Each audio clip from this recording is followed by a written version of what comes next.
पिछले 12 घंटों के अंदर ईरान, अमेरिका और इजराइल के बीच जो हालात हैं उससे जुड़े सारे अपडेट्स मैं आपको बताऊंगा। इस वक्त की सबसे बड़ी खबर है, ईरान और अमेरिका के बीच एक बार फिर भयानक जंग शुरू हो चुकी है और ईरान ने अब 3 अरब देशों पर निशाना साध दिया है। अरब देशों पर मिसाइल्स और ड्रोन से हमले शुरू कर दिए। देखिए, लगातार दूसरे दिन अमेरिका ने ईरान पर हमले किए हैं। ये हमले 3 आइलैंड्स पर हुए हैं, 3 ठिकानों पर हुए हैं। सिरिक आइलैंड, केशम आइलैंड और बंदर ए लेंगा जो शहर है, यहां पर ये हमले किए गए।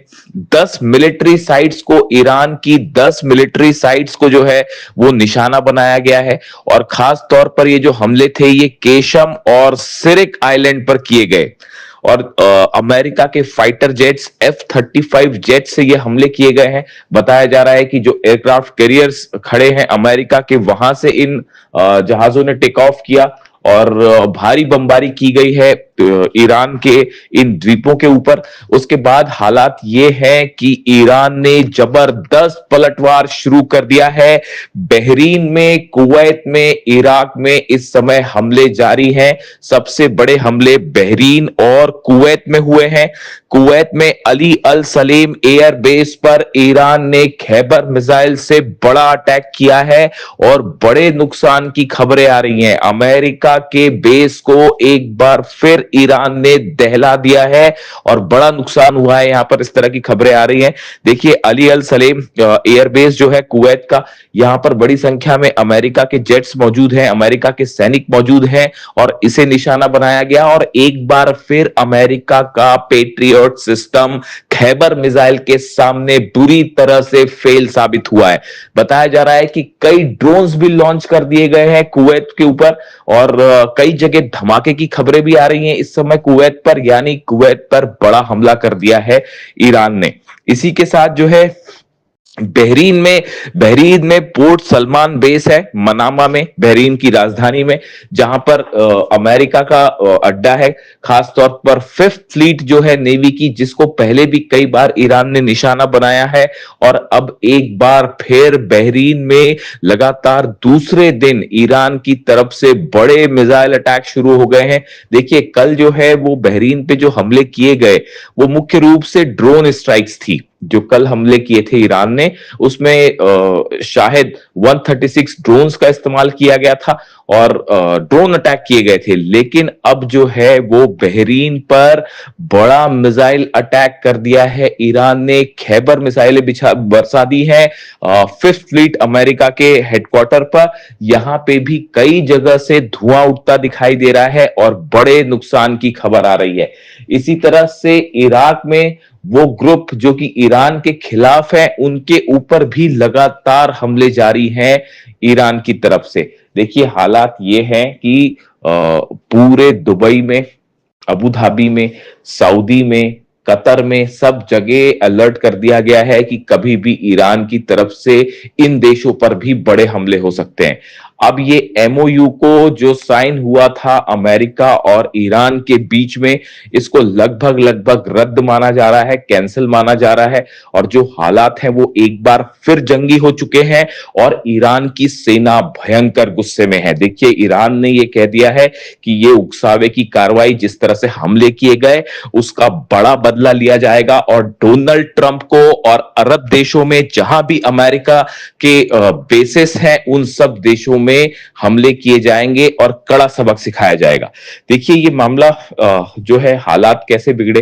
पहले ईरान की तरफ से ये बात कही गई कि एक जहाज हमने देखा था जो क्रॉस करने की कोशिश कर रहा था, सिंगापुर का जहाज था, उसने बिना ईरान की सेना के परमिशन के एक नए रूट का इस्तेमाल करते हुए हॉर्मुज को पार करने की कोशिश की, तो ईरान ने उस पर हमला किया। ये पहला जहाज था जो अभी ये नए दौर का विवाद हुआ इसमें हमले को लेकर।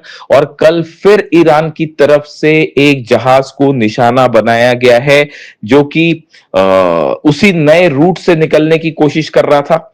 और इसको ईरान की तरफ से जो है वो वार्निंग दी गई कि इस जहाज को रोकने के लिए कहा गया, लेकिन ये जहाज नहीं रुका। इस पे पनामा का फ्लैग लगा हुआ था, पनामा फ्लैग शिप था, एमटी कीकू इसका नाम बताया जा रहा है, और इसमें 2 मिलियन बैरल ऑयल था, 2 मिलियन बैरल ऑयल भी इस पे था। ईरान की तरफ से इसे रोकने की बात कही गई, वार्निंग्स दी गई, लेकिन जहाज नहीं रुका तो ईरान ने हमले कर दिए। देखिए दरअसल अब ये पूरी जंग जो है वो हॉर्मूज पर कंट्रोल को लेकर शुरू हो गई है।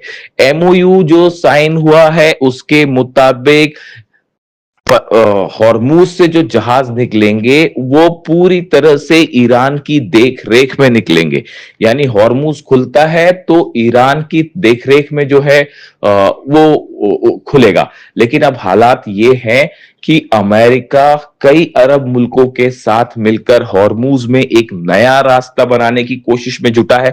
वो पूरी तरह से ईरान को बाईपास करके यहां से जहाज निकालना चाहता है। ये एक बड़ी साजिश बताई जा रही है अमेरिका की कुछ अरब देशों के साथ मिलकर हॉर्मूज में, ऐसा ईरान का कहना है। ईरान ने साफ कर दिया है कि हॉर्मूज ईरान का था, ईरान का है और ईरान का रहेगा, और यहां पर किसी तरह की साजिश होगी तो उसका जवाब खैबर मिसाइलों से दिया जाएगा, उसका जवाब ड्रोन से दिया जाएगा। और हॉर्मूज में एक बार फिर ईरान की तरफ से जो हमले हुए हैं उसने यह साबित कर दिया है कि अमेरिका चाहे लाख कोशिश करे, किसी भी अरब देश के साथ मिलकर कोई कोशिश कर ले हॉर्मूज पर कंट्रोल करने की, लेकिन हकीकत यह है कि हॉर्मूज में ईरान की परमिशन के बिना परिंदा भी पर नहीं मार सकता।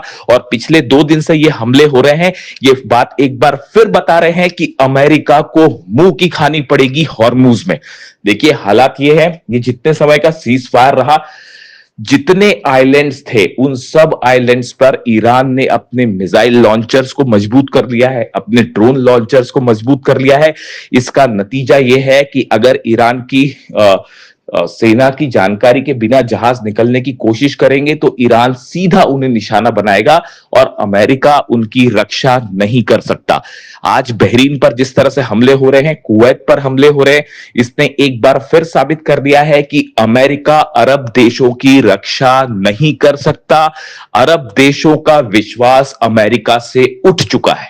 इसीलिए ईरान की तरफ से कहा गया था कि आप अमेरिका को एयर स्पेस ना दें, अमेरिका को हमले करने के लिए अपने देश की जमीन ना दें, वरना अंजाम बुरा होगा। और एक बार फिर मामला उसी तरफ बढ़ता दिखाई दे रहा है। अब हालात ये हैं कि एमओयू और सीज फायर जो है वो पूरी तरह से तार तार हो चुका है, मामला बिगड़ चुका है। डोनाल्ड ट्रंप की तरफ से एक बार फिर नई वार्निंग आई है। डोनाल्ड ट्रंप ने कहा है कि no longer able to be reasonable. उन्होंने कहा है कि अब और संयम नहीं बरता जाएगा, ज्यादा रीजनेबल और नहीं हुआ जा सकता। Would be forced to militarily complete the job. उन्होंने कहा है कि अब सेना की मदद से हमारा लक्ष्य पूरा किया जाएगा। इसे एक प्रकार से इस बात का ऐलान माना जा रहा है कि अब अमेरिका और ईरान के बीच हालात और खराब होंगे और बड़ी जंग शुरू हो सकती है।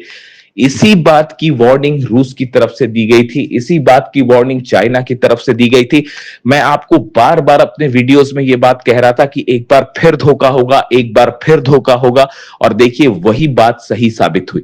हमने एमओयू, जिस दिन एमओयू साइन हुआ था उसी दिन हमने अपने पॉडकास्ट में आपको बताया था कि इस एमओयू की कई शर्तें ऐसी हैं जिन्हें पूरा करना बेहद मुश्किल है और ये एमओयू ज्यादा दिनों तक टिक नहीं पाएगा। और इस एमओयू के पीछे, पर्दे के पीछे ईरान के खिलाफ कई साजिश रची जा रही है। हॉर्मूज पर कैसे कब्जा किया जाए इसकी साजिश है, ईरान के यूरेनियम पर कैसा कब्जा किया जाए इसकी साजिश है, और कई अरब देशों के साथ मिलकर अमेरिका एक बड़ा प्लान तैयार कर रहा है ईरान के खिलाफ। और देखिए एक बार फिर वही बात निकलकर सामने आ गई है, और अब नतीजा ये है, ईरान की सेना ने इस बात को साफ कर दिया है। नए बयान आए हैं आरजीसी की तरफ से, ईरान की सेना की तरफ से, कि आने वाले वक्त पे अरब देशों में जितने अमेरिकन बेसेस हैं उस पर और भयानक हमले किए जाएंगे। हॉर्मूज में हर चैलेंज का सख्त जवाब दिया जाएगा, ऐसा करारा जवाब जो शायद पहले भी नहीं देखा होगा। बताया जा रहा है ईरान एक बहुत बड़े हमले की प्लानिंग कर रहा है। हालात देखिए लेबनान में भी जिस तरह से है, लेबनान में एक बार फिर जो है नेतन्याहू ने बमबारी शुरू कर दी है और वहां पर भी मौतों की खबरें आ रही हैं। ऐसा ही हाल गाजा का है। लेबनान में जिस तरह से समझौता हुआ, लेबनान की सरकार जो कि अमेरिका की पिट्ठू है उसके बीच में और इजराइल के बीच में, उस समझौते को मानने से लेबनान के लोगों ने ही इनकार कर दिया है। नतीजा यह है, सड़कों पर हजारों लोग हैं, लाखों लोग हैं जो इस समझौते का विरोध कर रहे हैं, इजराइल का विरोध कर रहे हैं। लेबनान में जो है वो ऐसे हालात हैं कि सड़कों पर लाखों लोगों का प्रदर्शन और गुस्सा देखने को मिल रहा है। एक सिविल वॉर छिड़ चुका है। ऐसे में लेबनान से इजराइल की सेना का वापस ना आना एक बार फिर इस जंग को और बड़ा रूप दे सकता है। देखिए अभी जिस तरह की खबरें हैं, बड़े हमले जारी हैं इजराइल की तरफ से लेबनान में, और दक्षिणी लेबनान में खास तौर पर कई ठिकानों को निशाना बनाया गया है जिसमें कई लोगों की मौत की खबरें भी आ रही हैं। देखिए ये ऐसे हालात हैं जिसने एक बार फिर जो है पूरे मिडिल ईस्ट को एक जंग की तरफ आगे बढ़ा दिया है। अब ये एमओयू सिर्फ नाम मात्र का बचा हुआ है जिसका कोई नतीजा निकलता नहीं दिख रहा है, और हालात एक बार फिर जंग की तरफ बढ़ गए हैं और ऐसा लगता है कि शायद फिर से एक बार बड़ी जंग छिड़ सकती है। लेकिन फिलहाल जो हालात हैं, अरब देशों पर ईरान की बड़ी स्ट्राइक्स शुरू हो चुकी है। देखिए कल जब अमेरिका की तरफ से पहले स्ट्राइक की गई ईरान के ऊपर, और उसके बाद जब ईरान ने जवाब दिया, ईरान की सेना ने जब जवाब दिया और बहरीन पर हमले किए, उसके बाद आईआरजीसी की तरफ से एक बयान रिलीज किया गया और उस बयान में कुरान की एक पंक्ति का जिक्र है, और ये बिल्कुल वही संदेश है जो अली खामेनी साहब ने अपनी शहादत के चंद दिनों पहले सोशल मीडिया पर पोस्ट किया था। देखिए मैं अक्सर इसका जिक्र करता हूँ। मैं अली खामेनी साहब के जितने संदेश थे मैंने सब उनको फॉलो किए। उनकी शहादत के पहले जितने उनके वीडियोस थे मैं उनको फॉलो करता था। आखिरी जब उन पर हमला हुआ उसके चंद दिनों पहले उन्होंने अपने सोशल मीडिया पर एक पोस्ट उनके हवाले से किया गया था जिसमें कुरान की कुछ पंक्तियों का जिक्र था, जिसमें ये लिखा गया था कि अगर कोई आप पर हमला करता है तो उसको बिल्कुल उसी के अंदाज में जवाब दीजिए। ये बात अली खामेनी साहब ने पोस्ट की थी और ये अमेरिका और इजराइल के रेफरेंस में उन्होंने पोस्ट की थी कुरान की पंक्तियों का, आयतों का जिक्र करते हुए। यानी देखिए अली खामेनी साहब ने जो बात कही बिल्कुल उन्हीं पंक्तियों का इस्तेमाल अब ईरान की सेना ने भी किया है और आईआरजीसी ने भी इन्हीं पंक्तियों को पोस्ट किया और ये कहा कि अगर कोई आप पर हमला करता है तो उसको उसी की भाषा में जवाब दिया जाना चाहिए। और ये रेफरेंस था अमेरिका के हमलों का, जिस तरह से अमेरिका ने हमले किए और बिल्कुल अली खामेनी साहब ने जो रास्ता दिखाया उसी पर चलते हुए ईरान की सेना ने एक बार फिर अमेरिका के बेसिस पर जबरदस्त अटैक किया। मैं इसीलिए अक्सर कई बात ये कहता हूं कि अली खामेनी साहब हमारे बीच में नहीं है, लेकिन उन्होंने अपनी सेना के लिए एक ऐसा विजन छोड़ दिया है, ईरान की जनता के लिए, ईरान के 9 करोड़ लोगों के लिए वो विजन छोड़ दिया है जिससे कभी ना अमेरिका और ना इजराइल ना ही कोई और मुल्क कभी ईरान को नहीं हरा सकता। हराने की बात तो छोड़िए, आज ईरान सब पर अकेला भारी पड़ रहा है, चाहे वो अरब देश हो, चाहे अमेरिका की फोर्सेस हो, चाहे नेतन्याहू की फोर्सेस हो। और इसके पीछे यही विजन है, यही प्लानिंग है, यही दूरदृष्टि है जो अली खामेनी साहब ने अपनी सेना को विजन दिया। इसीलिए मैं कहता हूं कि वो न सिर्फ एक अच्छे सुप्रीम लीडर बल्कि बेहतरीन मिलिट्री कमांडर भी थे। और ये ही उसका, ये जो कल ईरान की सेना ने जिस तरह से स्ट्राइक किया और वो मिसाइल्स रुक नहीं पाई, ड्रोन्स रुक नहीं पाए और जिस अंदाज में हमला किया, ये एग्रेसिव जेस्चर बताता है कि अली खामेनी साहब ने जो है वो ईरान की जीत सुनिश्चित कर दी है।